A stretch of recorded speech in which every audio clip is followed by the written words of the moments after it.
Bonsoir à tous, c'est Raphaël les couleurs. Mes attachés, avant de commencer le cours, j'aimerais le dédicacer pour la réussite dans tous les domaines de Michal Frecha Bat Moli Jimol, Bezrat Hashem.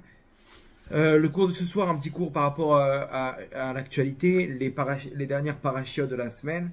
Bien entendu, la période dans laquelle on se trouve maintenant, en pleine période de Géoula. Vous allez voir qu'il y a un message intéressant qu'on va essayer d'analyser ensemble. Dans l'actualité, au fur et à mesure, on dévoile des informations par rapport à la dernière guerre avec l'Iran, où on voit que en vrai, en coulisses, il y avait des véritables miracles qui se sont produits, des concours de circonstances, on va dire comme ça, qui sont un peu, on va dire, improbables. Il y a, comment dire, là, ça a été dévoilé qu'il y a un avion qui a failli faire un atterrissage d'urgence en plein cœur de Téhéran, un avion F-15 israélien. Problème de carburant, un truc, je sais pas, la pompe qui arrive pas à tirer le carburant dans le réservoir. Et vraiment, à la dernière seconde, ils ont réussi à envoyer un avion qui a réussi à atteindre un avion de ravitaillement, qui a réussi à atteindre le F-15 au bon moment, jusqu'à la fin comment dire, jusqu'à qu'il atterrisse et qu'ils ont réussi à le sauver. Bref, ils prévoyaient là-bas, près de une petite dizaine d'avions, de pertes d'avions de chasse. C'est-à-dire sur tous les centaines d'allers-retours qu'ils allaient faire. Ok, on parle que chaque fois il y avait une centaine d'avions, ok, qui sont pas créés pour faire 2000 km. C'est des avions qui ont été améliorés. C'est-à-dire qu'ils ont rajouté un réservoir d'essence, on les ravitaille en cours de route. Mais c'est le système, le moteur là-bas, il n'est pas fait pour des allers-retours comme ça de 2000 km. Et il est clair qu'ils s'attendaient à des pertes. Et ils attendaient aux alentours d'une dizaine d'avions qui devaient, qui devaient ne pas revenir, en fait, tout simplement. Et sans compter les défenses aériennes, les erreurs humaines, techniques, ça existe. Ok, dans notre voiture, on voit un pneu crevé, un truc. Ça existe. D'un coup, le chauffage du moteur, il lâche. Il y a plein d'imprévus. Et ils s'attendaient à des imprévus jusqu'à peu près une dizaine de pertes. Finalement, aucune perte, réussite totale. Et des pertes matérielles d'avions sans pilote, un ou deux je crois, mais c'est rien par rapport à ce qu'il aurait dû avoir. Et un des miracles qui s'est produit en coulisses, c'est-à-dire imaginez où on est en train de ronfler, il est 2 h du matin, et Israël ils ouvrent l'attaque contre le commandement iranien. Là-bas, le haut général, le chef d'état-major, la tête vraiment qu'ils attendaient en priorité, il s'est retrouvé à recevoir l'info qu'il est en danger, qu'il risque de se faire éliminer, et il quitte sa maison. Il quitte sa maison, l'appartement où il se trouvait, qui était donc la cible des avions israéliens. Il quitte la maison et il réunit tout son commandement proche, quoi, tous ses généraux, pour une réunion dans un bunker. Ok, et ils ont failli, imaginez-vous qu'ils ont là-bas dans les renseignements israéliens, ils voient cette scène, ils voient que lui ne figure pas dans toute la liste. C'est-à-dire la liste, tout le monde est à son poste, ok, ils savent exactement quoi bombarder. Le numéro 1 ici qu'il faut bombarder, il n'est pas là. C'est-à-dire c'est rouge, sa photo elle est rouge, et si il fait pas partie des éliminés, toute l'opération elle est annulée. Et ils comprennent pas, ils disent mince, qu'est-ce qu'on fait? Donc ils demandent aux renseignements, aux informateurs sur place, leur série d'éléments pour savoir, pour le pister, savoir le traquer, où est-ce qu'il se trouve actuellement. Et ils disent, il a quitté son appartement, apparemment il a été au courant. Il est au courant, il fuit maintenant son appartement, ok? Et ils disent, qu'est-ce qu'on fait? On annule pas. Imaginez où ils sont en panique. Ils sont les avions, ils sont déjà là-bas. C'est-à-dire les avions, encore quelques minutes, ils sont à Téhéran. On parle d'une cinquantaine d'avions. Tous les agents du Mossad, ils sont prêts à déclencher là-bas les drones, les machins, les trucs pour... Imaginez, c'est une opération de longue haleine, que la logistique pour mettre en place tout ça, c'est des jours et des jours. Et que pour que tout le monde soit à son poste au bon moment, c'est plus facile de gagner au loto. Et le principal, il n'est pas à son poste. Le chef d'état-major principal, il n'est pas à son poste. Qu'est-ce qu'on fait? On annule pas.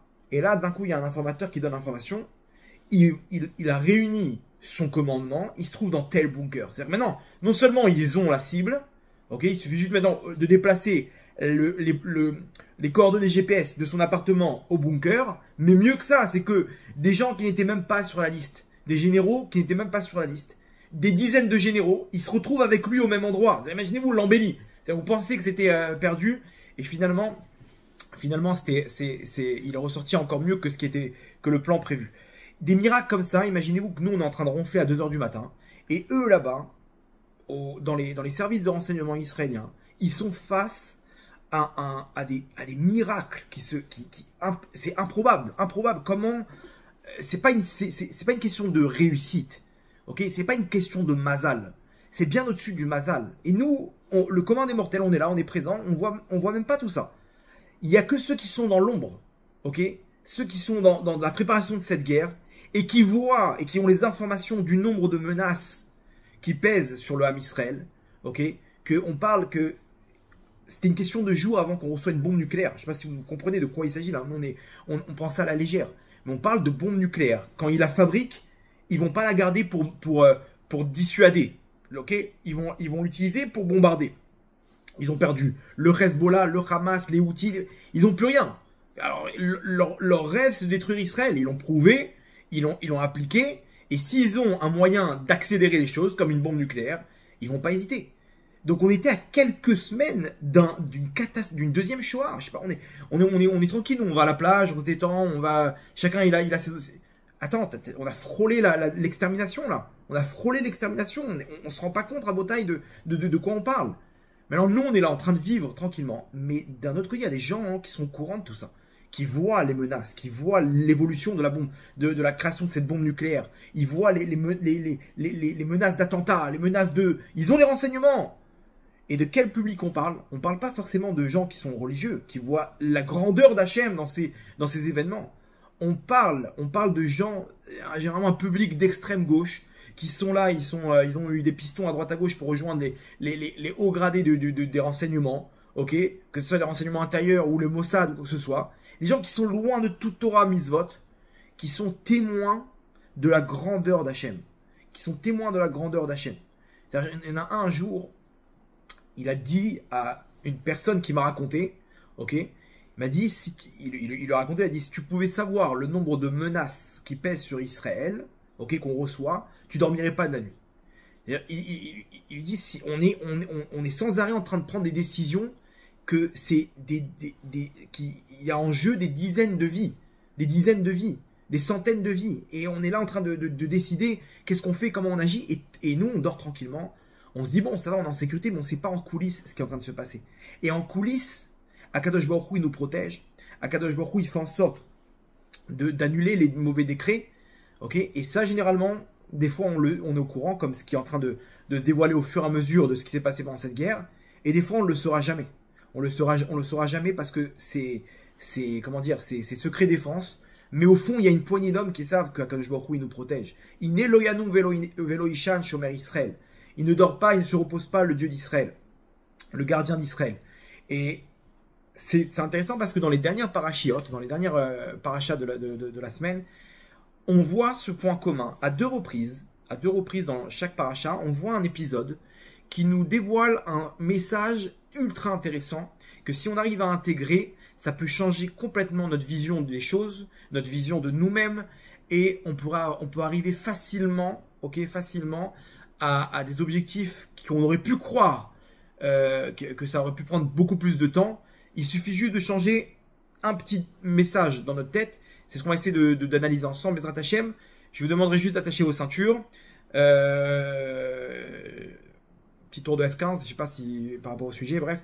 En tout cas, je vous ramènerai bien sûr chez vous en toute sécurité. Mais quand même, il y a du chidouche, donc j'ai pas envie de vous perdre en chemin. Et on est parti. Le premier épisode, c'est sur la paracha, donc l'avant-dernière paracha. La paracha de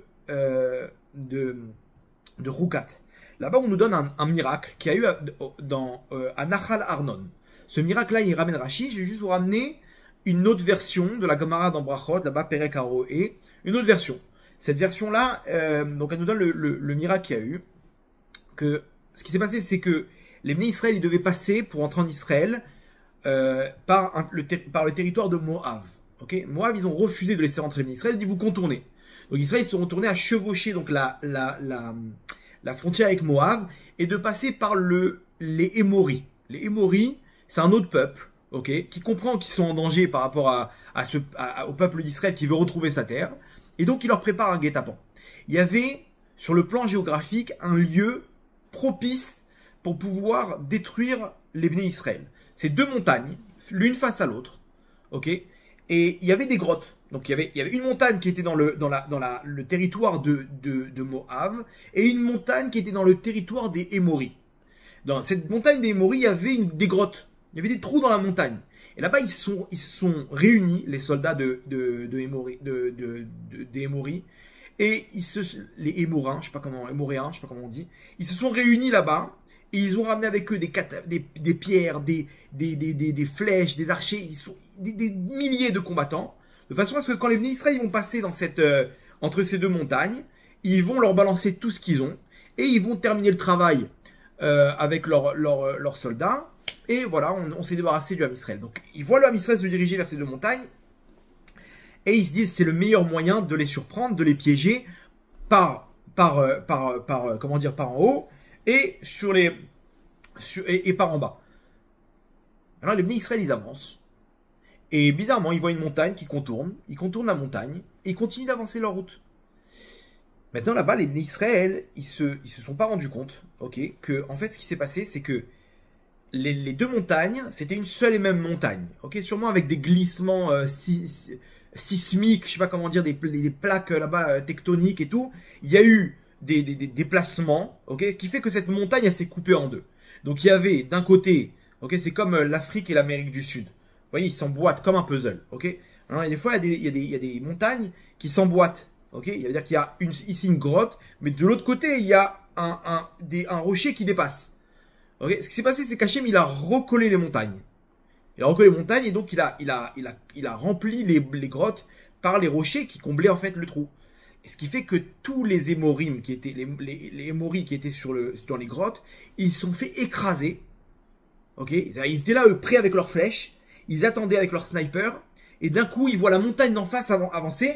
Ils reculent, ils voient qu'il n'y a pas où aller. Et ils se font écraser. Écraser, donc il y a eu comme des oranges qui se font presser. Ils se sont fait presser. Sauf qu'au lieu d'avoir un jus d'orange, il y a eu un jus d'Émori qui a jus du sang en fait qui a rempli le fleuve, l'impasse entre les deux montagnes. Dans les Bnei Israël, ils sont passés. Ils n'ont même pas vu le problème. Ce qui s'est passé, nous dit le Passouk. Donc on dit Alken Yamer Besefer Milchamot Hashem.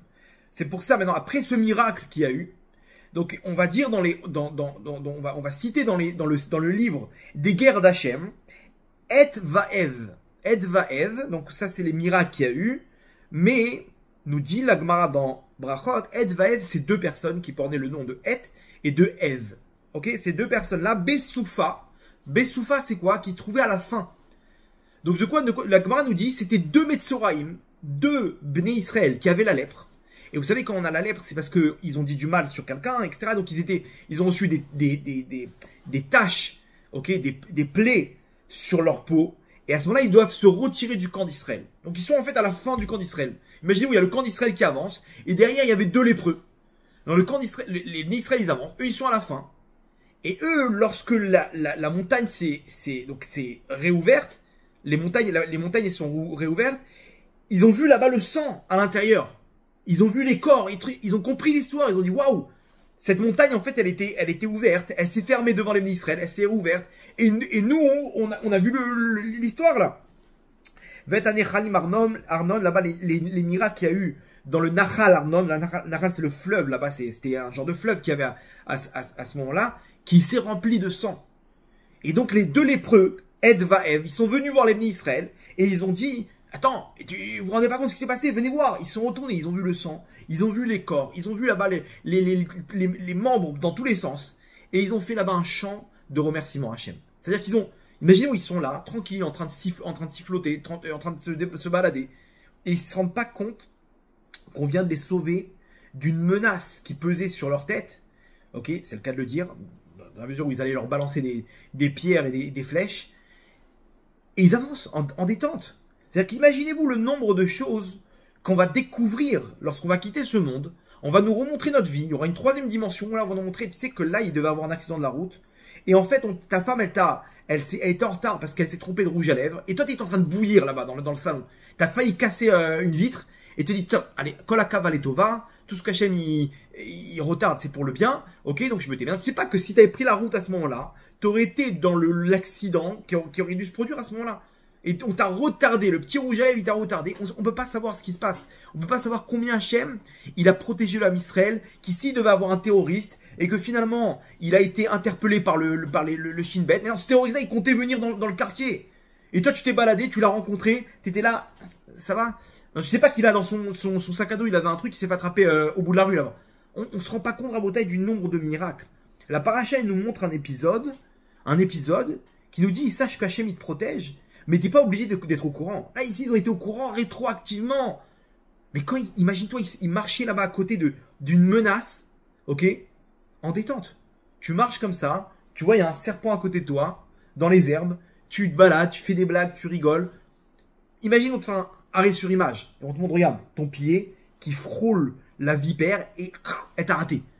Et nous, on continue notre route. Combien d'histoires comme ça on va découvrir à Botaï après 120 ans? Des trucs qui ont été annulés, des mauvais décrets qui ont été annulés. Combien Kadosh Baruch Hu nous a protégés des accusations qu'il y avait sur nous?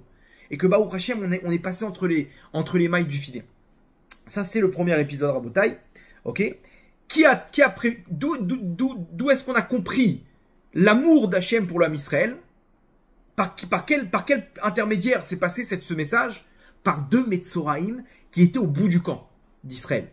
Deux Metzoraïm. On parle de la basse classe, en bas de l'échelle. Ok? Les mecs qui se sont fait éjecter du camp d'Israël parce qu'ils ont, ils étaient loin du compte. Ok? Et c'est de là-bas qu'Hachem, il nous a informé de tout l'amour qu'il a pour nous. Par ces deux petits Metzoraïm, deux petits lépreux. C'est incroyable. Ok? Très bien. Deuxième épisode, donc la paracha de Balak, celle de la semaine. On nous dit comme ça, donc il y a l'histoire, elle commence avec donc Balak, qui est le roi de Midian. Lui, il vient, donc imaginez où ils savent pas quoi faire. Ils se disent, attends, les bénis Israël, ils arrivent, ils ont massacré les Morim, ils ont massacré les Og, Melech Habashan, les Siron, c'est des géants, c'est des guerriers, comment dire, des sommités. C'était des grosses armées qui ont été massacrées par Israël. Sans compter Amalek, sans compter ce qui s'est passé en Égypte, etc. Ils se sont réunis, ils ont dit, il faut qu'on fasse une alliance, faut qu'on se défende contre les bénis Israël. Quelqu'un a une idée? Il y en a un des princes là-bas de Midian qui s'appelle Balak. Il lui dit, écoutez, moi j'ai une idée. Moi je viens de la ville de Pétor. Ok? À la ville de Pétor, là-bas, il y avait un sorcier qui s'appelle Bilham. À l'époque, je suis parti le voir, j'avais des problèmes de parnassa, j'avais des problèmes avec ma femme, des machins, je savais pas quoi faire. Et il m'a dit, tu seras roi. Un jour tu seras roi. Et effectivement, voilà, aujourd'hui je suis prince de Midian. Donc ça c'est vraiment, j'ai monté les échelons, j'ai gagné les élections et je suis devenu prince de Midian. Eux ils ont vu ça, ils disent, écoutez, je pense que vu que le point faible, le point fort de leur leader, Moshe Rabbeinu, c'est sa parole. Ok, c'est sa parole. Regardez, il aurait dû parler au rocher et à cause de ça il a été puni. Donc il faut trouver l'équivalent dans les forces du mal. Quelqu'un qui peut le trahir. Et lui, il a une parole, il a une bouche, ok, tout ce qu'il dit, il amène la poisse dessus. Ok, donc venez, on l'amène, il va accuser le Ham Israël, il va amener la poisse sur ce peuple. Ok, très bien. À ce moment-là, on aura... Il dit, écoute, il avait raison ce Bilam parce que je crois que c'est toi qui vas être le roi maintenant il faut bien un chef. Ok, donc on va te laisser te diriger. Et donc ils ont compris que ce Bilham, il avait une force dans sa voix, dans sa parole. Et donc il le recrute. Bon, tout le monde connaît l'histoire. Bilham, il arrive et il demande à voir le Ham Israël. Maintenant, pour pouvoir, il avait une force dans l'œil et dans la bouche. Il demande à voir le Ham Israël. Qu'est-ce qu'il demande à voir? Il demande pas une vue, comment dire, panoramique. Il demande de voir, je vous cite le passouk, Vayar Misham Ktse Ha'am, l'extrémité du peuple. C'est quoi l'extrémité du peuple? L'extrémité du peuple, on ne parle pas sur le plan géographique, c'est-à-dire de voir la fin du peuple. Qu'est-ce qui se trouve à l'extrémité? Rappelez-vous de ce que je vous ai dit juste avant. À l'extrémité, il y a quoi? Il y a les Metzoraïm, il y a toute la basse classe du Ham Israël qui ont été rejetés par la Shrina, qui ne peuvent pas tenir, ils sont tellement dans les fautes. Ils sont tellement dans leur délire que le Ham Israël, il est recouvert de nuées, de colonnes de nuées qui protègent le Ham Israël. C'est la Shrina, la présence divine. Quand il y en a un qui faute, qui fait un certain nombre de fautes, il est éjecté de tout ça. Pendant quelques jours, il fait tchouva, il revient, il est réintégré. Bilham, il demande, pour accuser, il demande de voir le Ktse à Ham. Laisse-moi, ne monte pas Moshe Aaron. Ne monte pas ceux qui sont parfaits. Là-bas, il y a un petit bnebrak là-bas dans le peuple. Je veux pas voir ça. Je veux voir le Ktse à Ham. Les derniers là-bas du peuple. Un autre moment, il dit quoi? Il dit Ephes Katseu tir E. Il dit là-bas, je veux voir Ephes Katseu, c'est-à-dire l'extrémité. Maintenant, Ephes, c'est pour dire qu'ils sont à l'extrémité, donc Ephes c'est 0. Katseu, vraiment la fin de l'extrémité. Pour dire qu'en fait, on parle des zéros, quoi, du Ham Israël, des Ephes du Ham Israël. Et à tel point qu'à un moment, Hachem, il lui a montré là-bas, justement, le bon côté du Ham Israël. Il a levé le rideau, il a dit, regarde, Matovo o Alecha Yaakov, il lui a montré les tentes de Yaakov, comment ils sont de sa noix, etc.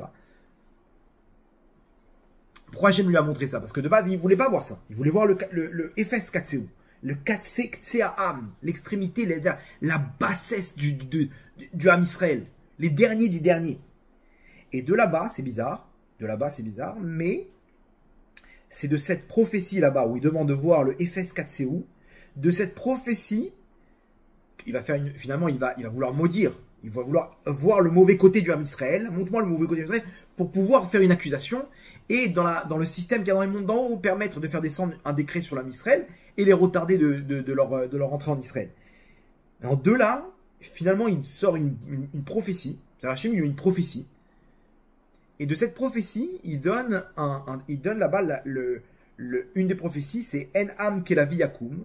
C'est de ce nom-là que va porter la mission en Iran, la guerre en Iran. Am Kelavi.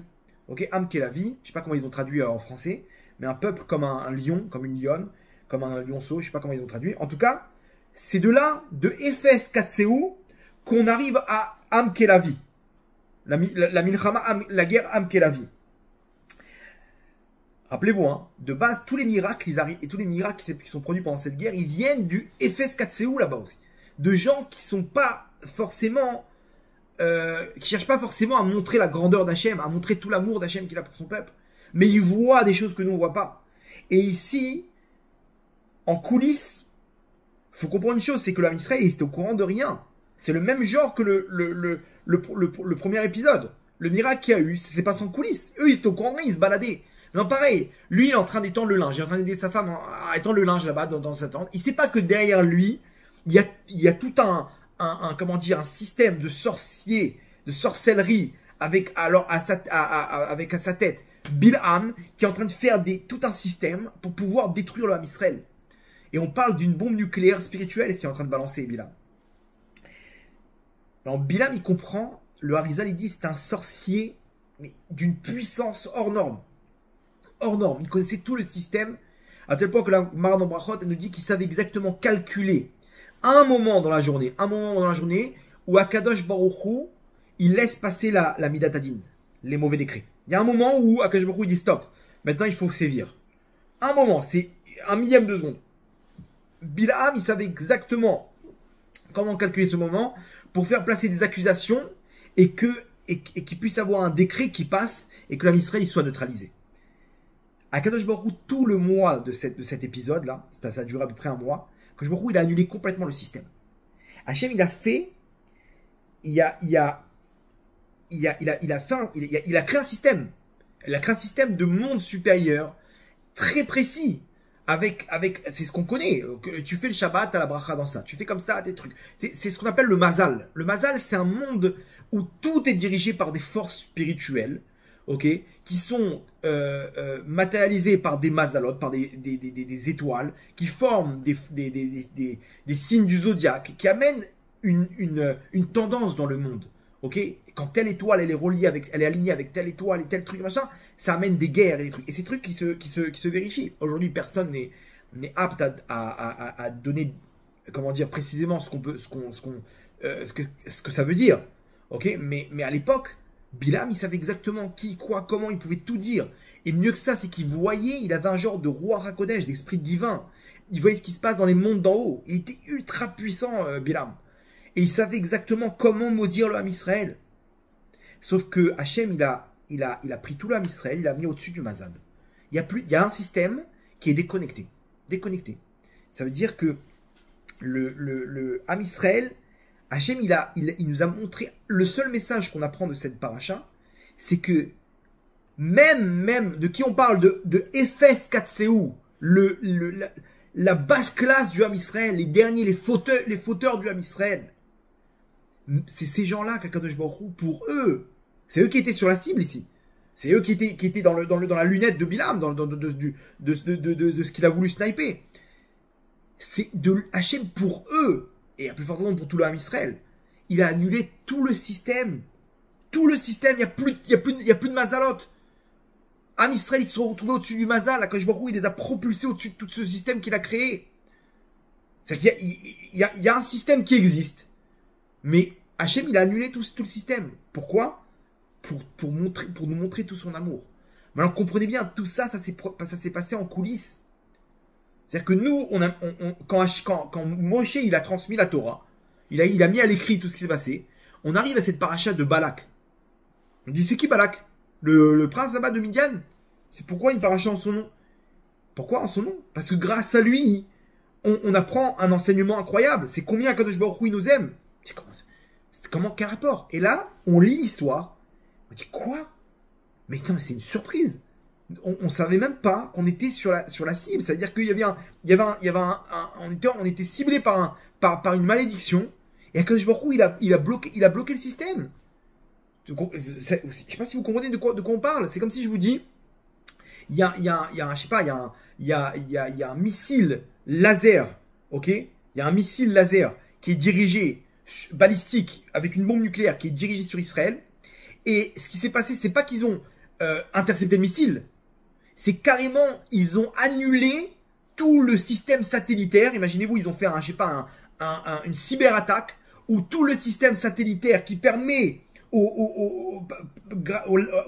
comment dire, de diriger le missile, ok, avec une précision laser sur son coordonnées GPS, ils ont tout mis KO là-bas, le système des satellites, et le missile, il continue sa route dans l'atmosphère et il explose là-bas.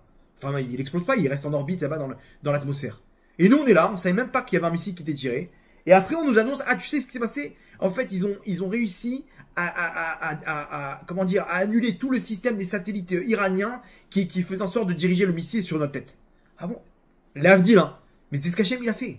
Hachem, il a pas fait en sorte que le missile, on est au courant et non. Hachem, il a désamorcé tout le système que lui-même a mis en place. Et dont Bilam le connaissait à la perfection. Et nous, on lit ça dans la paracha, on dit, ouais, ça c'est énorme, là. On n'était même pas au courant. Imaginez-vous combien les Israël, ils ont dû se rendre compte, combien leur vie en coulisses, elle est dirigée par Hachem. Combien Akadosh Baruch Hu, il protège son peuple. Combien ce peuple, il est béni. Et Hachem, il lui dit à Bilam, parce qu'il y a quoi? Il y a un libre arbitre. Hachem, il lui dit, tu veux choisir de maudire ce peuple, il n'y a pas de problème. Tu vas dans ton libre arbitre faire ce que tu veux. Hachem, mais envoie-lui un boulet de canon à Bilam. Tu touches à mes enfants? Non. Hachem, avec toute la classe, il laisse Bilam faire ce qu'il veut. T'as choisi de détruire l'Am Israël, vas-y, tu peux y aller. Mais quoi, et tu me laisses passer, Hachem? Je te laisse passer, vas-y, passe, mon tzaddik, passe. Par contre, sache une chose, c'est que ce peuple, il est béni. C'est-à-dire que tu vas envoyer le missile, mais ça va passer Hachem, il laisse le libre arbitre de chacun, mais avec une chose. Ce peuple, il est indestructible. Ce peuple, il va arriver jusqu'à la fin des temps. Et à la fin des temps, il sera unique. Et il va illuminer le monde de ma Torah et de ma lumière. Ça, c'est écrit, c'est le plan vers lequel on se dirige. Et combien de peuples ils se sont montés contre nous et aucun n'a réussi? Pourquoi? Parce que ce peuple, il est béni. Et Akadosh Baruch Hu, il aime ce peuple. Et celui qui aime ce peuple, Akadosh Baruch Hu, il aime. Celui qui déteste ce peuple, Akadosh Baruch Hu, il le déteste. C'est ce qui s'est passé pour Bilam. Mais attention, tu as ton libre arbitre. Tu veux détruire l'Am Israël. Essaye. Tu peux essayer de détruire l'Am Israël. Tu n'y arriveras pas. Pourquoi? Parce que ce peuple, il est béni. Et donc, les peuples du monde, au fur et à mesure, chacun il est monté sur le ring. Et ils ont tous disparu les uns après les autres. Et l'Iran, ils ont essayé de monter sur le ring avec leur bombe nucléaire. Et on se retrouve quelques temps après. Waouh, mais attends, mais c'est terminé quoi. Rabotai, il aurait pu avoir, je sais pas si vous vous rendez compte, à Bat Yam, un des missiles qui a touché un immeuble. Il parle de 16 immeubles qui ont été détruits. 16 immeubles dans le quartier qui sont détruits. Il y a eu un mort ou deux morts. Mais on ne rendait pas compte, normalement, c'est 200 morts qu'il aurait dû avoir. Je sais pas, 16 immeubles. C'est quoi 16 immeubles? C'est des immeubles, ok, de 4 étages.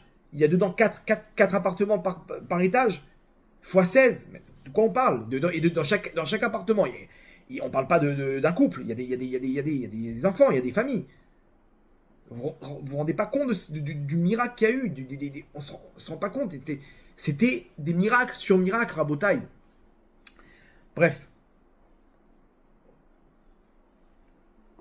Maintenant, d'où est-ce qu'on apprend ce message? Qui est à l'origine de ce message? De combien que il nous aime et il nous protège? Éphèse 4 encore une fois, les lépreux du Ham Israël. C'est de là-bas que tout part. C'est-à-dire que il nous montre son amour, il nous montre sa rachamim à travers ceux qui méritent le moins de rachamim. Ceux qui méritent le moins de miséricorde. Mais justement, il peut exprimer toute sa rachamim, tout son amour qu'il a pour nous, lorsque justement on ne mérite pas. Parce que si on mérite, attends, c'est normal, t'es le premier de la classe. C'est normal que tu reçois des cadeaux et des bonbons. Tu ramènes des bonnes notes. Hachem, il veut pas nous montrer ça. Hachem, il dit non, je vais prendre le dernier de la classe. C'est à lui que je vais donner des cadeaux. Pour te montrer combien je t'aime, il faut pas qu'il y ait une seule raison logique pour que tu puisses peut-être comprendre. Ah non, parce que c'était des tzadikim à l'époque. C'est pour ça qu'ils avaient des miracles. Non. Eux là-bas, Éphèse 4 c'était pas les tzadikim du Ham Israël. Là-bas, les lépreux, là, Et Vaev, c'était deux lépreux, c'est par eux que je vais montrer tout mon amour. C'est eux qui vont prévenir, qui vont avertir l'Am Israël de tout l'amour que j'ai pour eux. Et aujourd'hui, Rabotai, on est dans la même configuration.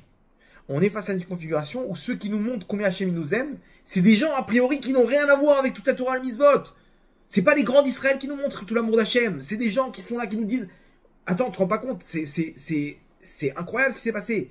Il y a eu comme ça et comme ça. Alors, eux, ils n'arrivent pas à voir Hachem, mais nous, on voit la grandeur d'Hachem, et ça passe par qui? Ça passe, entre guillemets, par les lépreux du Ham Israël. Rabotai, on se rend pas compte du message qu'Hachem nous transmet à travers cette histoire. On se rend pas compte combien Hachem il nous aime. Premièrement, le message, il est qu'Akadosh Baruch Hu, il a créé un plan, il a créé un système. Mais à n'importe quel moment, Akadosh Baruch Hu, il peut passer au-dessus de ce système. C'est lui le patron, il est intéressé par ce système. Mais il nous dit juste une chose, Hachem. Ne soyez pas serviteur du système. Ne soyez pas, comment dire, ne croyez pas que vous pouvez diriger quoi que ce soit. Il faut utiliser le système, mais pour arriver jusqu'à moi. Pas, le système en soi, c'est pas une fin. C'est pas un objectif. Genre, ils utilisent la Torah, les ségoulottes, les machins, les trucs. J'entends, Rabotai, des histoires de gens qui sont là en train d'essayer. Ils imposent leur plan à Hachem. Ils sont là et j'ai fait tel truc et tel truc. Ça, c'est Bilam. Bilam, il avait un plan. Il essaie sans arrêt de placer le système d'Hachem dans son plan. Attends, à un moment, Hachem, il vient avec un ange. Il te dit, tu passes pas. Tu passes pas, mon tzaddik. Ah, bah attends, mais peut-être que... Non, d'accord, je veux juste voir là-bas le truc. Jusqu'à qu'à la fin, Hachem, il le laisse passer parce qu'il veut absolument placer... Il savait exactement comment trouver l'élément. Il a utilisé le système à ses fins, Bilam. Des fois, à Rabotai, on utilise le système à nos fins. Le mec, il est là, on lui dit, c'est pas cachère comme par Nassa.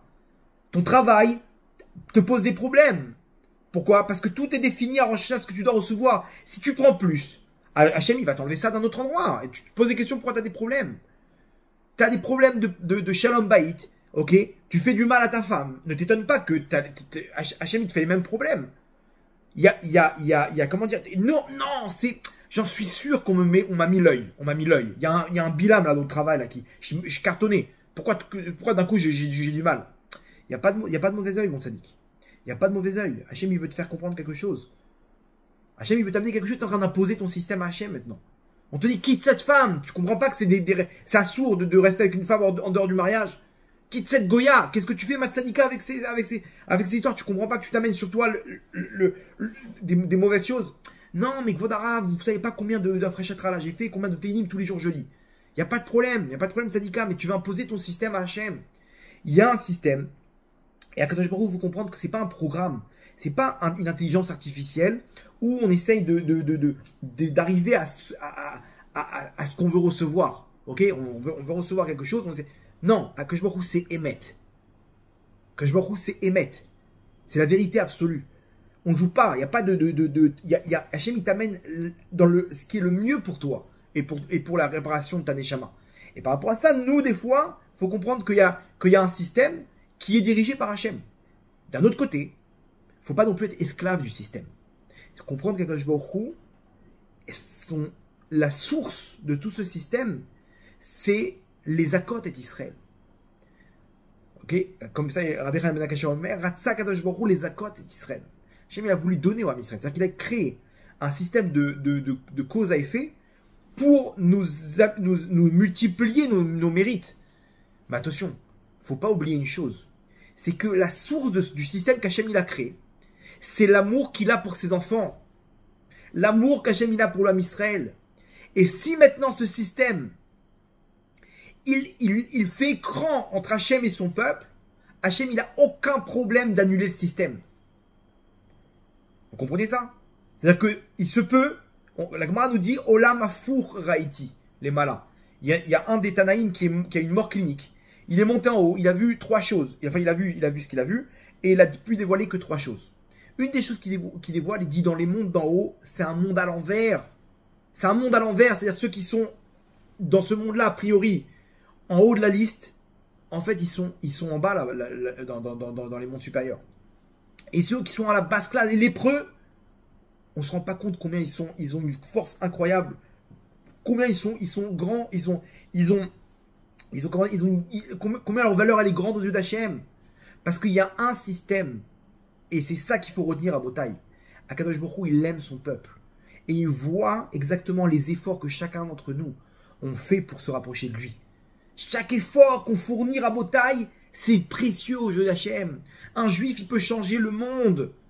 Mais là, on ne parle pas forcément d'un juif qui est dans le système. Parce que lui, c'est dur pour lui.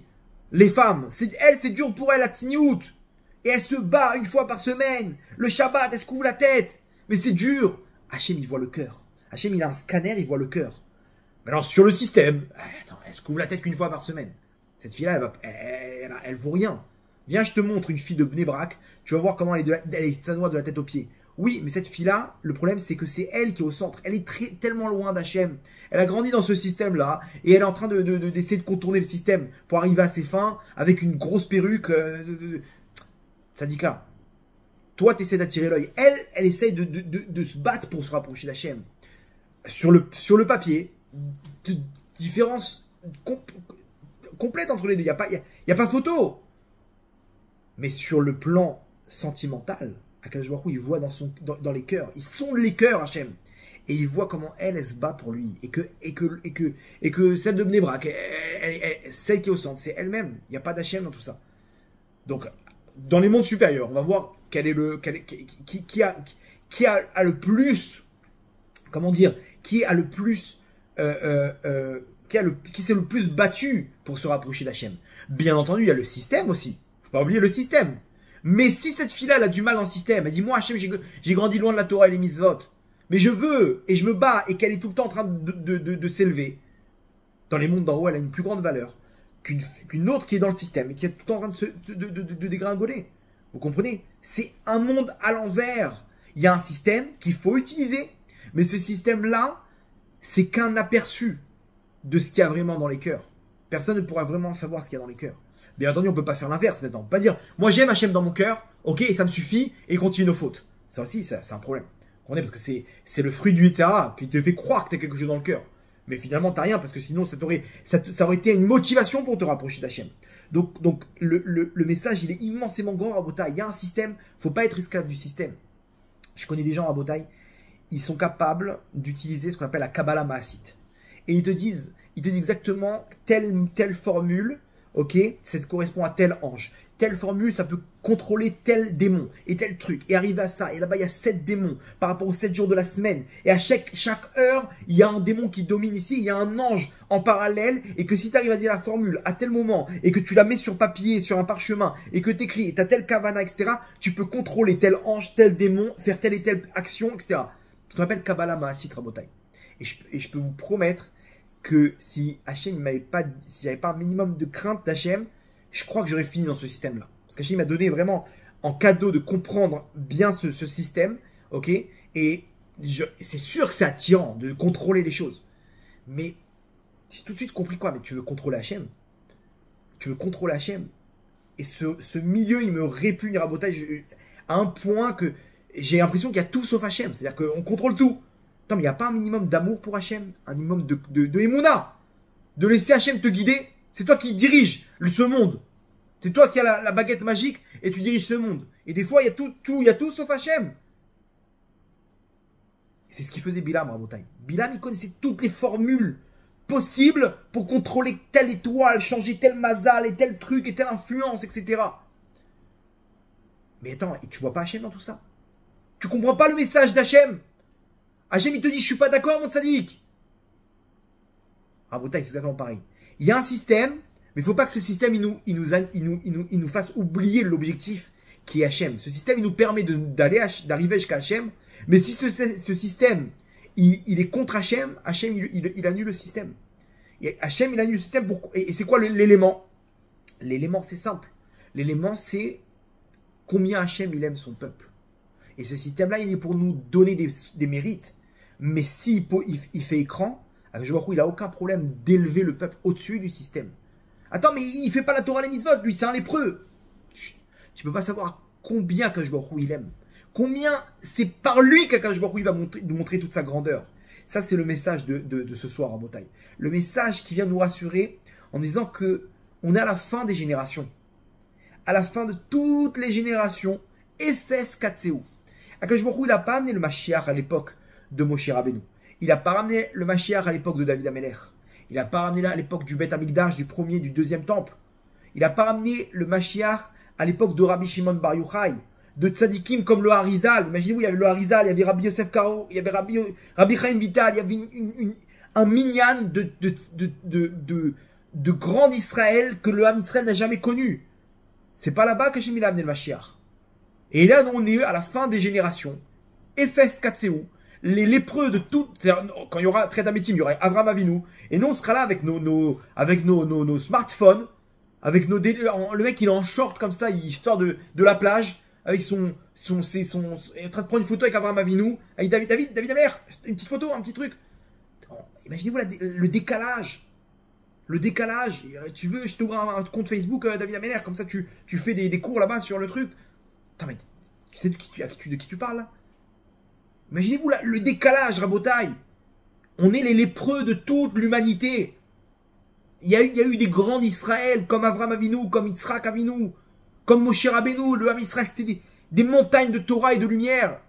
Et nous, on est là en Havaianas, devant, en train de prendre des photos, le mec, tu fais quoi là? Et nous, on va ramener le Mashiach, notre génération, Rabotai. Ce soir, vous avez compris que, à plus forte raison, c'est grâce à nous qu'Hachem va pouvoir montrer tout l'amour qu'il a pour nous. Parce que justement, Hachem il a descendu les générations jusqu'à Ephes Katseu. On a touché le sol. Mais de là, Hachem il va pouvoir dévoiler à travers nous tout l'amour qu'il a pour nous. Parce que justement, parce que nous, on est loin d'Hachem, on est loin de toute cette lumière. Mais nous, on se fight. Pas qu'eux, ils se battaient pas pour Hachem. Mais nous, là où on est aux profondeurs des forces du mal. Et là-bas, on est toujours en train de se battre pour Hachem.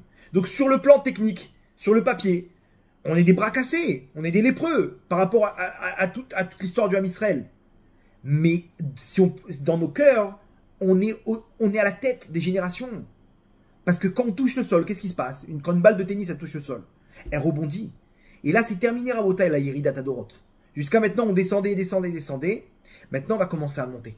Maintenant, c'est la Géoula, Rabotai. Et lors de la Géoula, quand je vois dire stop, j'ai vu vos efforts et je juge selon les efforts. Et que les Tanaïm, à l'époque, quand ils voyaient notre génération, ils disaient qu'ils viennent le Mashiach, mais pas notre génération. C'est-à-dire qu'eux-mêmes, ils se rendaient compte, mais moi, j'aurais été encore pire que ça.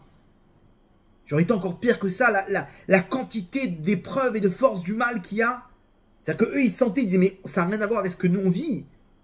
Rabbi Chaim Vital, lorsqu'il a posé la question à son maître, le Harizal, il lui a dit, mais comment nous, on peut se comparer à tous ces géants, ces Tanaïm, ces prophètes qu'il y a eu dans le Ham Israël?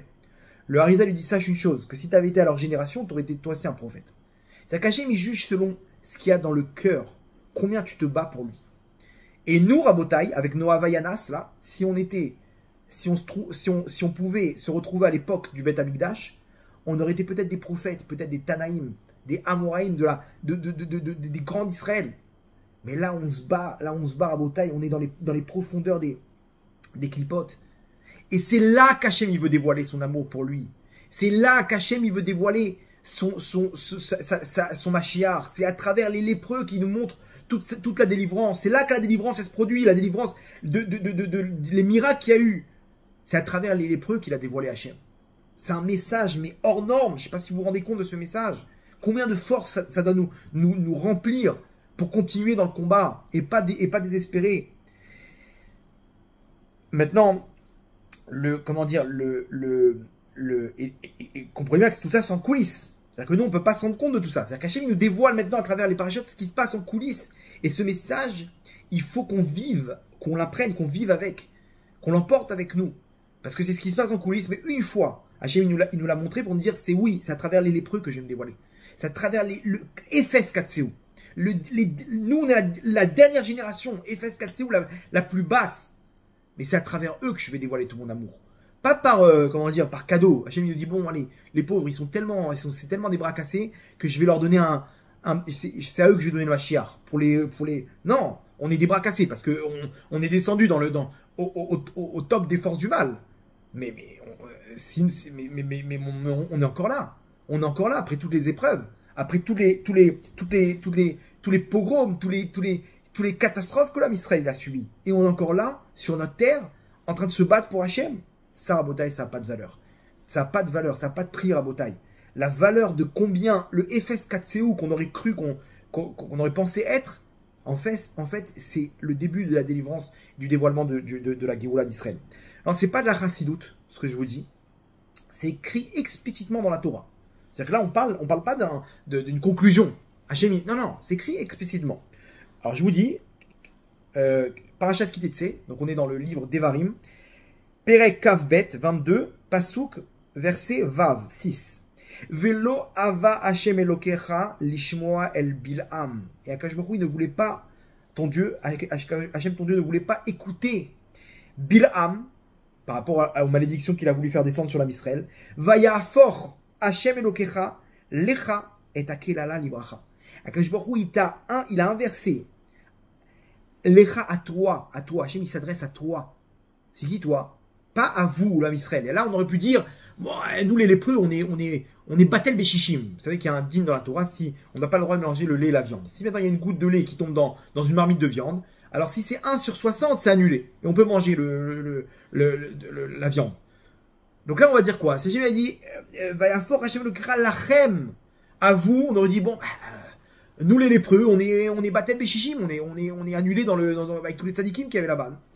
Lecha, à toi. C'est-à-dire toi, Moshe Rabbeinu, Aaron, le haut de la liste, et toi, le dernier de la liste, là, le Ephes Katseu, le lépreux, à toi aussi, Hachem, il a inversé la klala. Et akelala livracha. Vayafor Hachem Elokecha lecha et aklala livracha. Il t'a inversé la malédiction, il ne l'a pas annulé, en brachot, en bénédiction.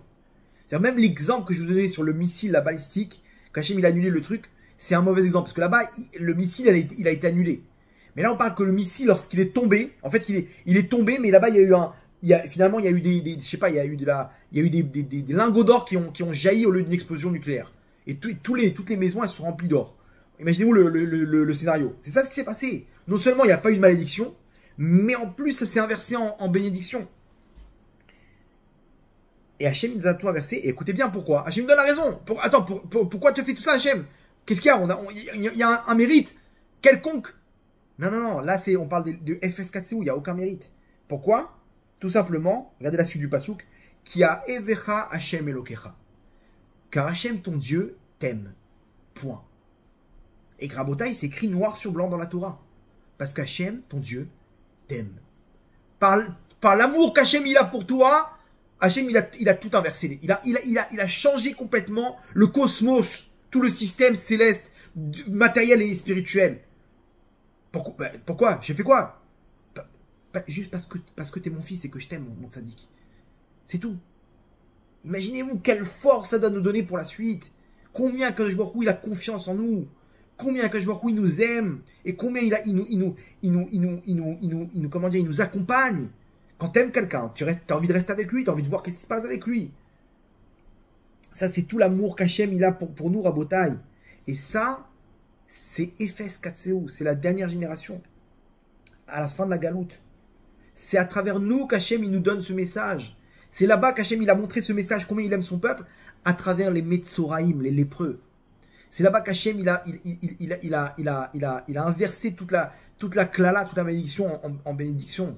C'est là-bas pour le Nachal Arnon, là-bas le Nes qu'il y a eu, que les deux lépreux, Ed Vaev, ils ont vu là-bas le miracle. Ils se sont frottés les yeux. C'est-à-dire que plus que tout le Israël, c'est eux qui ont vu de leurs yeux. Les autres, ils ont reçu le témoignage. Ça a moins de force d'être sur place. Rabotai, aujourd'hui, dans cette guerre, c'est les agents du Mossad là-bas, qui n'ont rien à voir avec tout ça, qui se frottent les yeux de se dire, c'est une blague, mais comment le chef d'état-major, il se retrouve avec tout son... C'est quoi la probabilité qu'il réunisse tout son état-major? Quelle embellie! Imaginez-vous le pilote qui est dans son F-15 là-bas, qui se dit, mais comment je vais faire? D'un coup, imaginez-vous là-bas les miracles, Rabotai, qu'on connaît qu'un petit pourcentage. Rabotai, et nous, c'est pareil, on est la dernière génération. On est les lépreux de toute l'histoire. Et c'est là-bas qu'Akadosh Baruch Hu, il descend tout son amour pour le Israël. Tout son amour pour le Israël. Et ça, Hachem, il nous le montre. Une fois, il lève le rideau. Il nous montre en coulisses qu'est-ce qui se passe. Nous, des fois, on ne voit pas tout ça, Rabotai. Mais il ne faut pas oublier. Quoi qu'il en soit dans vos épreuves, il ne faut pas oublier combien Hachem il nous aime. Avec ma femme, ce qu'on a vécu ces derniers jours là-bas, la perte de 2 petits bébés, des petits jumeaux comme ça. On a vécu vraiment, c'était un mois d'épreuve sur épreuve, vraiment de haut et de bas. Et à aucun moment, Rabotai, à aucun moment, avec ma femme, on a eu ce mot-là de dire pourquoi. Il n'y a pas de lama, à aucun moment on s'est dit, Akadosh Baruch Hu, il nous fait du mal. Aucune question on a eu sur toute l'histoire à Botaï. Pourquoi? Parce qu'on sait en coulisses ce qui se passe. On sait très bien ce qui se passe. Sur le plan matériel, nos yeux nous montrent quelque chose de dur. Sur le plan spirituel, il y a quelque chose de grand qui est en train de se produire.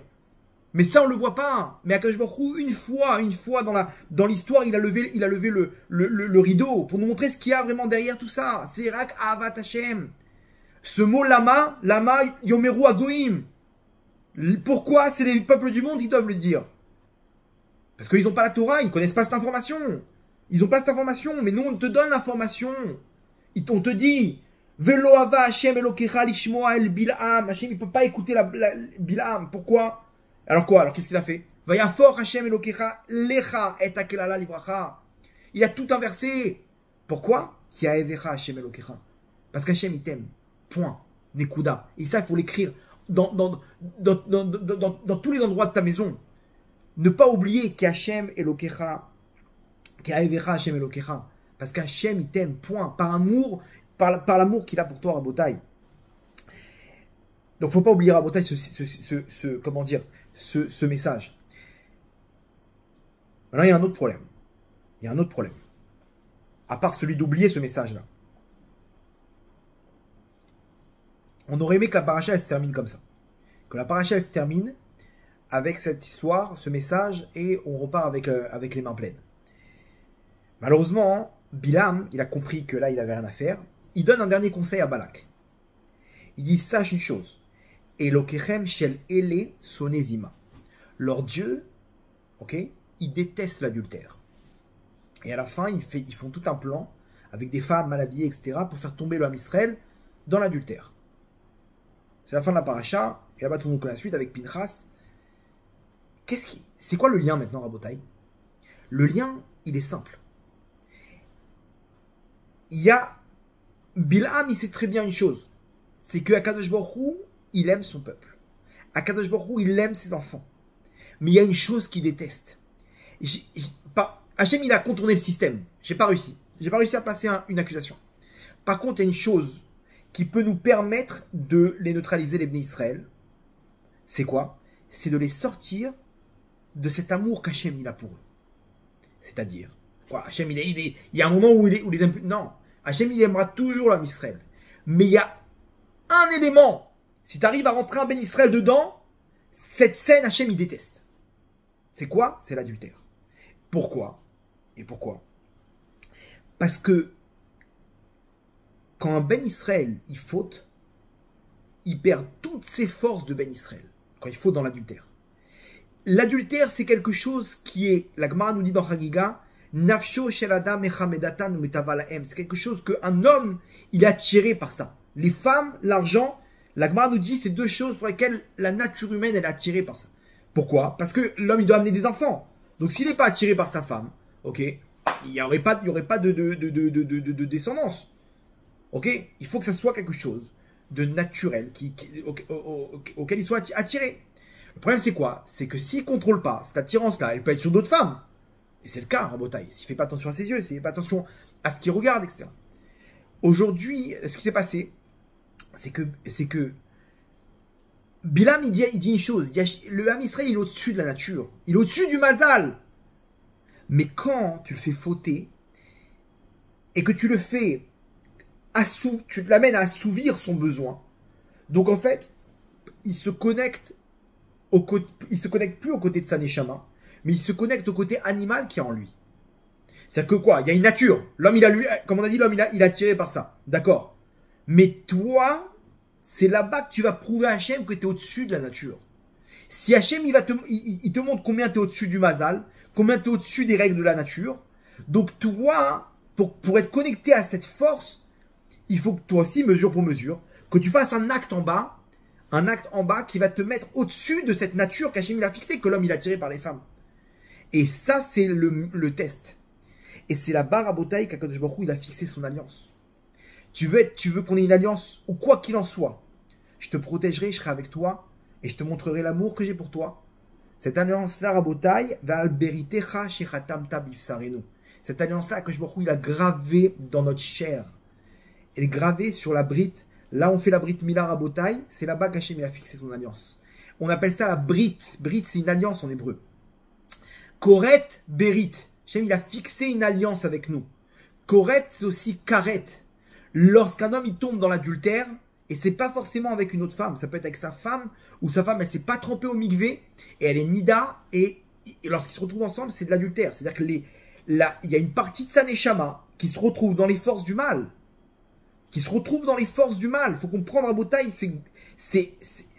l'incidence, elle est énorme. Il est en train de dilapider sa neshama. C'est cette neshama qui te permet d'être au-dessus de la nature. C'est ça qui te différencie des autres peuples. C'est l'étincelle divine qui est en toi. Mais comprenez une chose, il y a une faute qui amène une personne à perdre sa neshama, c'est la faute de l'adultère. Un homme qui fait semence en vain. Cette semence, elle peut amener au monde. Tu viens, tu prends ta semence, ta descendance, et tu t'en débarrasses. Vous savez de quoi on parle? Je peux vous dire, c'est quoi semence en vain? Je l'ai vécu avec deux petits bébés, Rabotai. Deux petits bébés que j'aurais tout donné pour pouvoir faire en sorte qu'ils puissent continuer à vivre, Rabotai.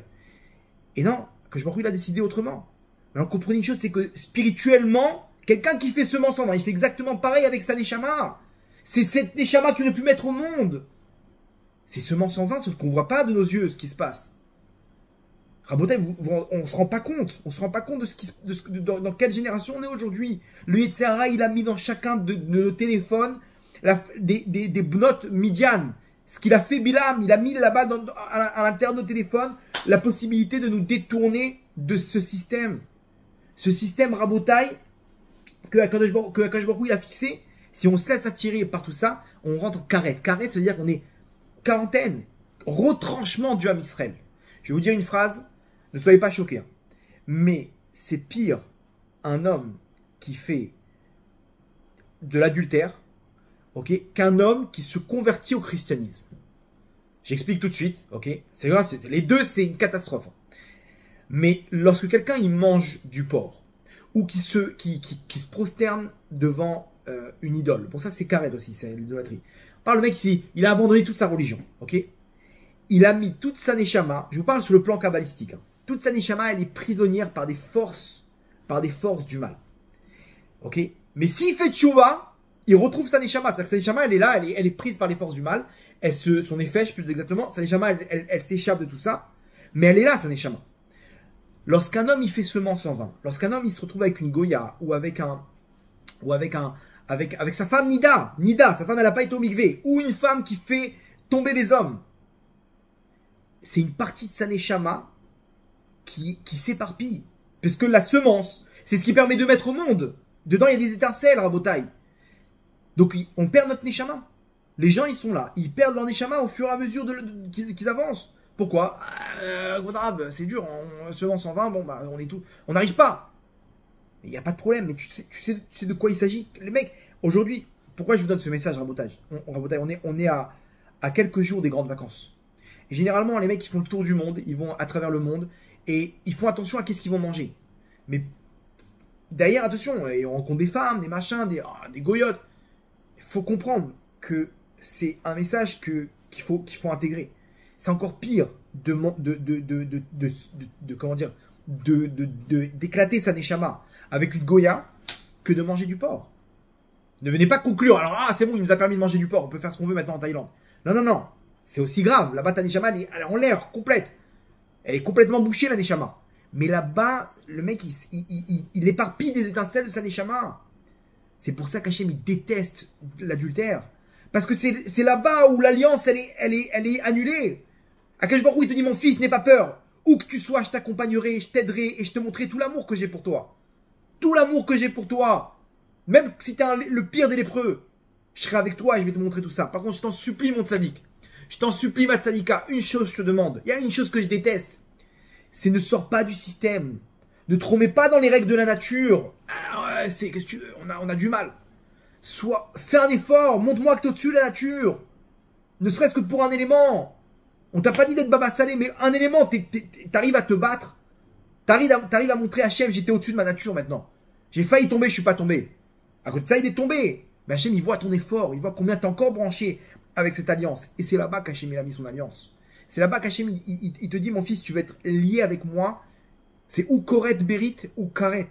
Karet, c'est retranché du Ham Israël. Il y a une femme qui m'a envoyé un message, elle m'a dit, un jour, elle respectait pas les règles de pureté familiale. Elle m'a dit, un jour, il y a un rave. J'ai demandé à un rave, j'ai dit, c'est grave si on va pas au mikvé. Il m'a dit une phrase. Il m'a dit, c'est simple, c'est retranchement du Ham Israël. Quand il m'a dit ça, elle me raconte, mais quand il m'a dit ça, ça m'a donné ça m'a donné une telle tristesse dans mon cœur de me dire quoi? Je suis pas relié à toute cette lumière du Ham Israël. Je suis en quarantaine maintenant, je suis retranché. Imaginez-vous, c'est quoi retranché? C'est toute une aventure à Botaï que l'Am Israël est en train de vivre avec Hachem. Et il y a une chose qu'Hachem il déteste. Il te dit, mon fils, juste ça, juste attention. Pas l'adultère. Pas l'adultère. Et c'est là-bas, la paracha, elle se termine. Après ce message incroyable, Hachem nous dit, attention mes enfants. Je vous demande une chose. Je déteste l'adultère, c'est ce que je disais. Pourquoi? Parce que c'est là-bas que vous sortez du système. C'est là-bas que vous vous remettez dans les règles de la nature. Rabotaï, le 7 octobre, faut pas être un prophète pour comprendre le pourquoi du comment. Akash Baruch Hu, il a frappé là-bas. À quel endroit il a frappé? Alors on ne peut pas juger c'est qui c'est les chamots. Encore une fois, Hachem il juge les efforts et ça. On n'est pas là pour dire qui, quoi, comment. On n'est pas dans les comptes d'Hachem. Mais Akash Baruch Hu, ok, et c'est sûr que ces Neshamot qui sont partis, ils ont une place immensément grande dans les mondes d'en haut, d'être partis de la sorte. Mais pour nous qui sommes encore dans ce monde-là, on doit tirer des conclusions et de comprendre mesure pour mesure pourquoi Akash Baruch Hu, il a décidé d'ouvrir cette catastrophe du 7 octobre sur cette rêve partie à Botaï. Où là-bas c'est connu. J'ai des élèves qui m'ont dit, les rêves parties, ces rêves parties, la sueur de rêve partie, c'est tout est permis. C'est-à-dire que tu prends n'importe quelle femme, c'est homosexuel, il n'y a pas de règle. C'est là-bas tu vas, et justement le truc c'est qu'il n'y a pas de règle. Tu vas, tu bois, tu fumes, et à la fin tu fais ce que tu veux avec qui tu veux.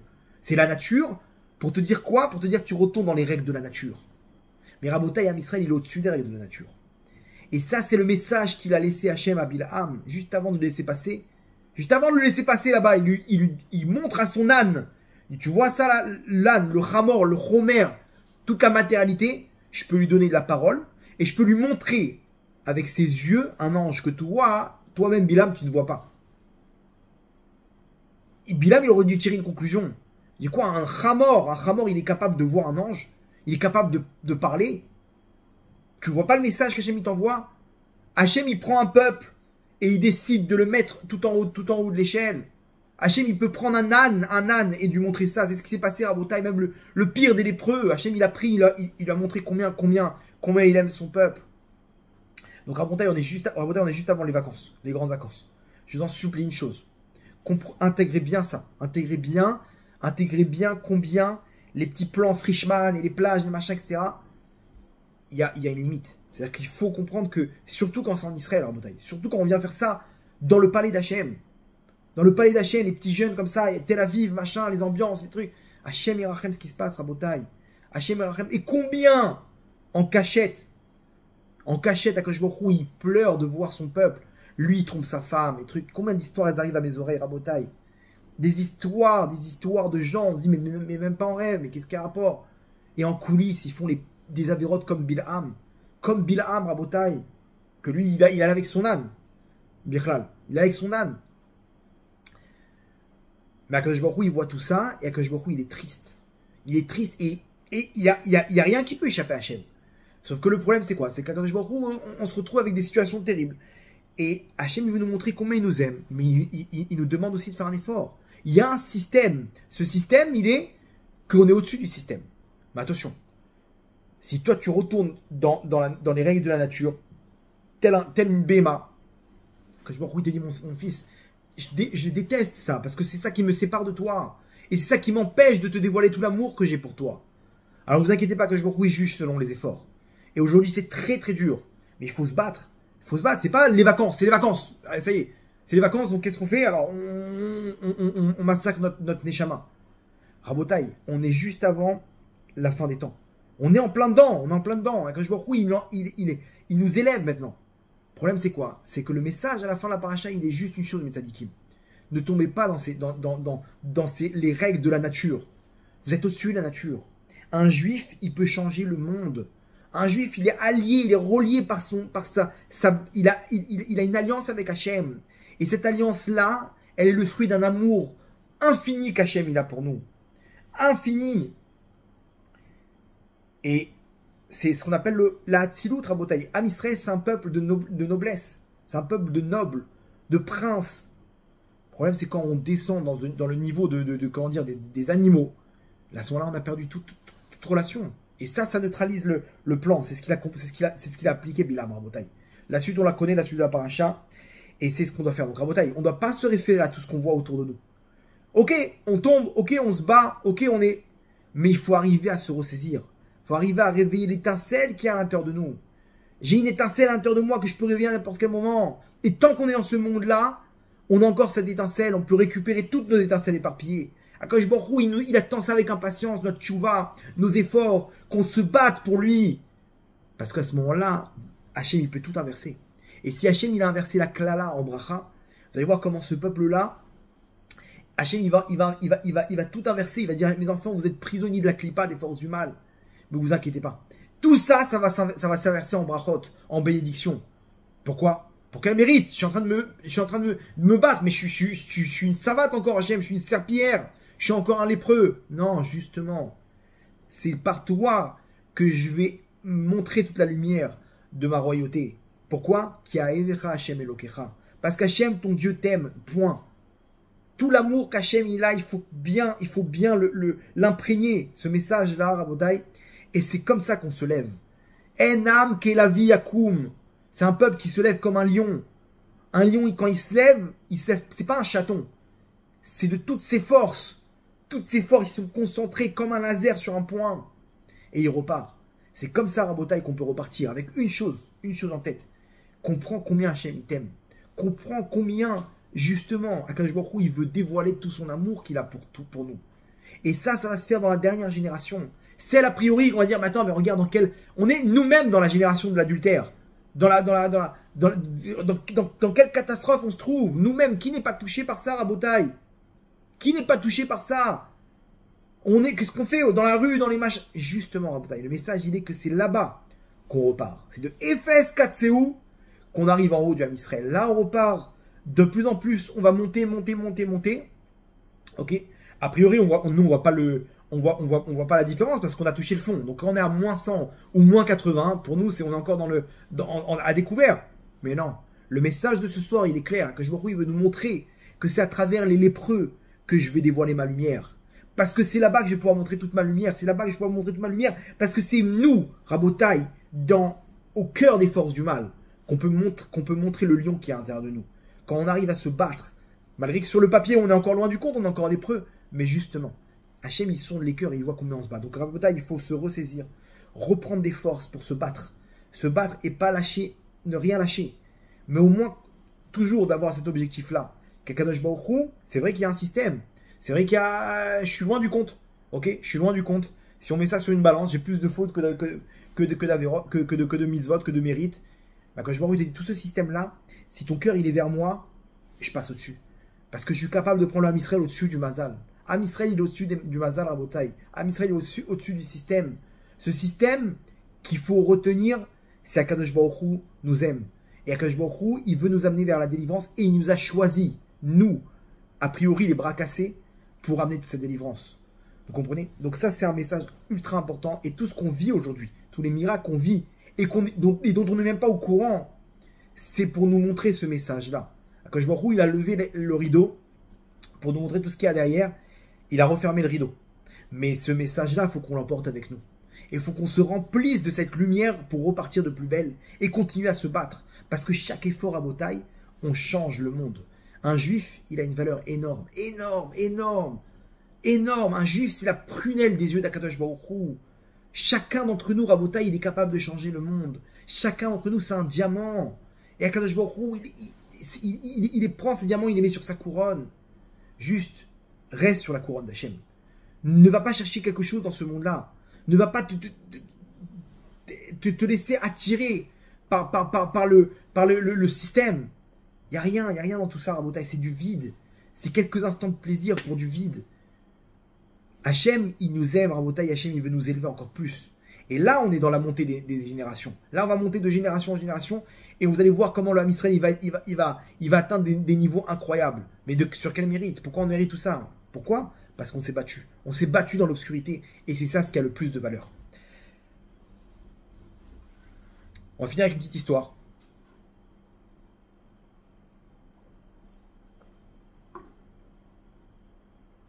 Il y avait un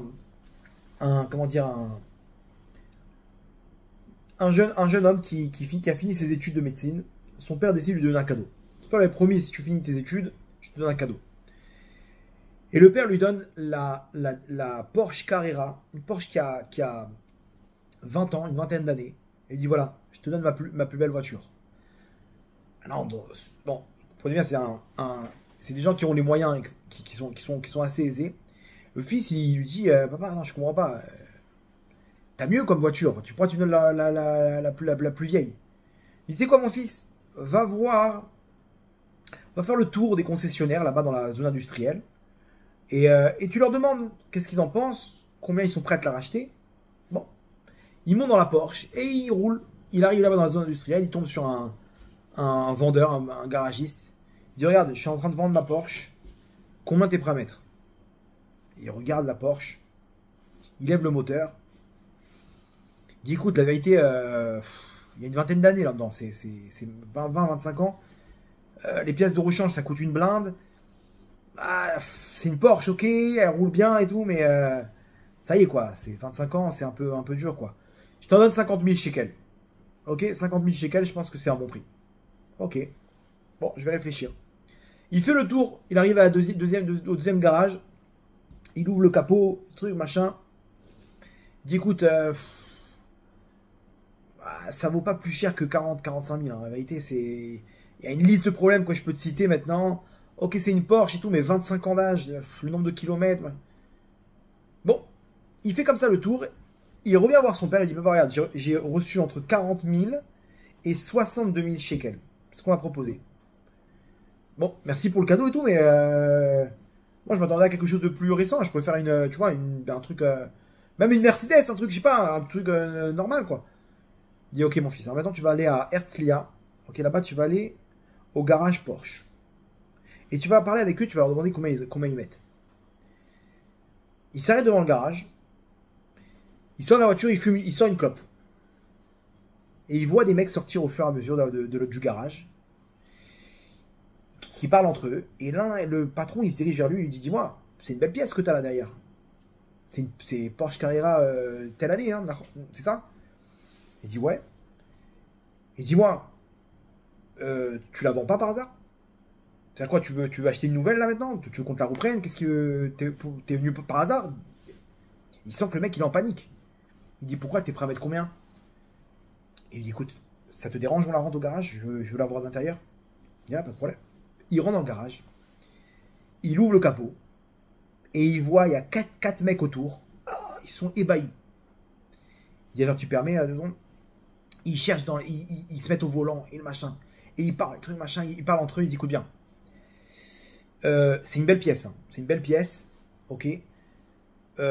Si tu nous prends une voiture, ici, là, dans le parking, ok, pas parmi les occasions, on te propose 250 000 shekels. Il dit 250 000 shekels, plus une voiture. Non, je vais réfléchir. Il va pour partir, il la rattrape par le bras, il lui dit, écoute bien.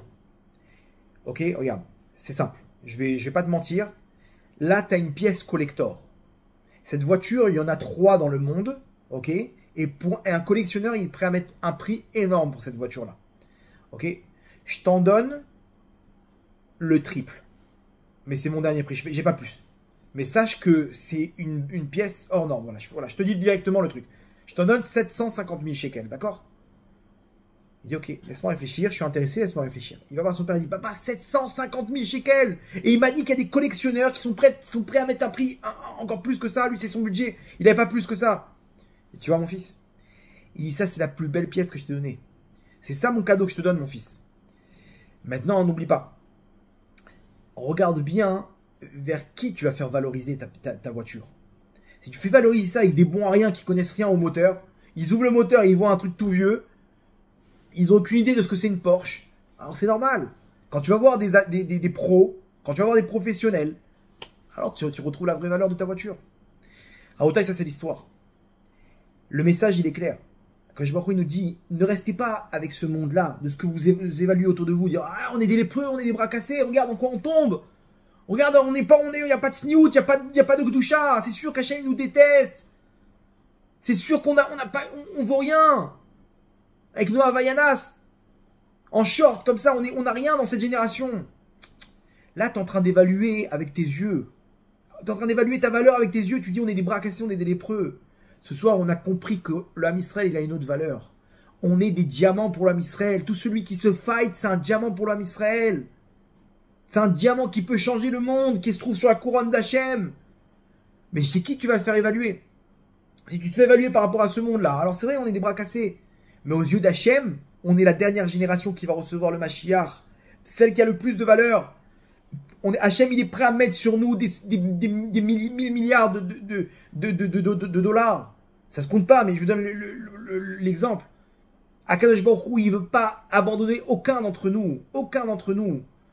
Une chose qui m'a fait de la peine avec la perte de ces bébés à Rabotai, c'est de me dire, mais quoi, c'était 2 juifs, 2 Neshamot qui auraient pu nous aider à faire le tikkun de ce monde-là, qui auraient pu être la fierté d'Hachem.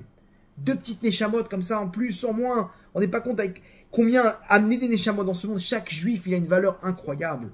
La question, c'est où est-ce que tu te fais valoriser? Tu te fais valoriser auprès des petits concessionnaires ou auprès des professionnels? Ce soir, on a appris une chose. Le professionnel, le roi des rois, il nous donne une valeur inestimable.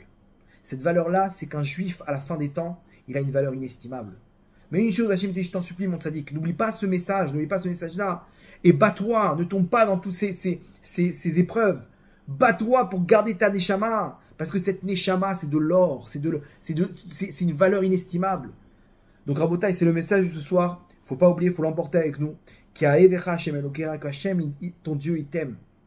Et c'est ce message qu'on a emporté là, maintenant, à la fin des temps. Malgré ce qu'on peut voir, ne pas oublier qu'Hachem nous aime. Ne pas oublier combien Hachem, il déverse sur nous un amour infini. Des fois, on le voit, des fois, on ne le voit pas.